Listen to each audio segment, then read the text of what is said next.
The sound you breath is Cofai FM.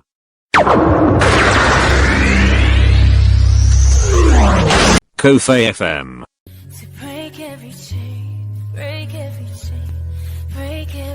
Musoro weshoko muzora nasi Takaberekwa nengoni dzake. Hallelujah. 1 Petro chapter 1 verse 3.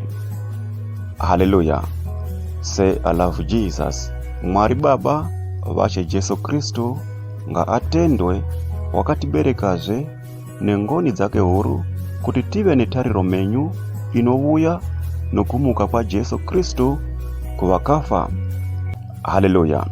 Jesu wakatibereka nengoni dzake kuti iwewe neni tigozova neupenyu vusingaperi nezuva iro rokupedzisira kana tikaramba takabatira mupendero wenguo dzake wokuita zvakanaka mukati meupenyu bwedu.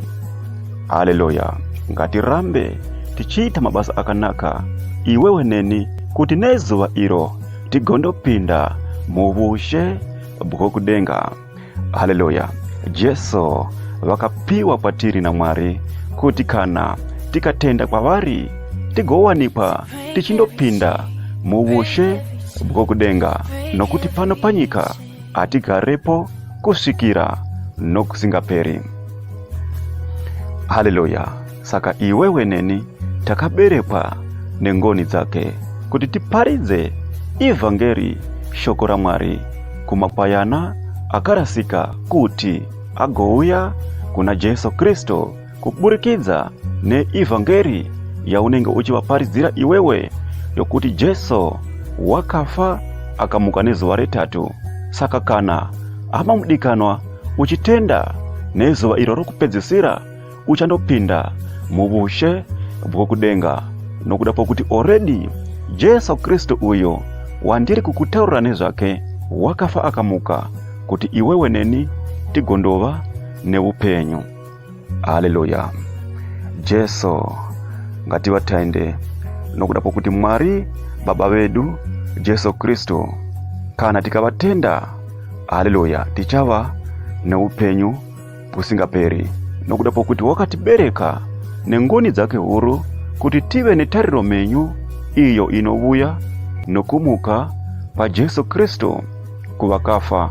Even newe uchamuka kuvakafa sezvakaita Jesu Kristu uyo ana wa baba vedu vatakatenda uye vatakada kutevera. Haleluya. Ziva kuti kana ukaramba wakabatira mupendero uyoyu wenguvo dzake wekuramba uchiita mabasa akanaka mukati mupenyu wako, ucha ndopinda muvushe bwokudenga. Haleluya. Ropafadzwa nezita ra Jesu.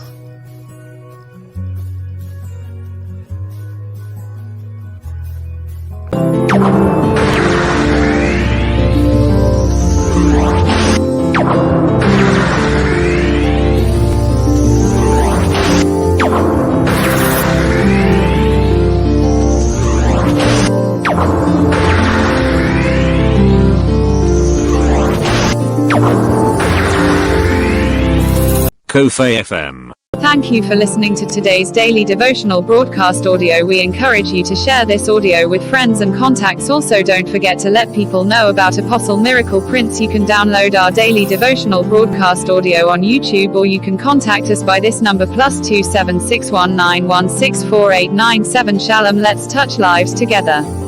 To God be the glory.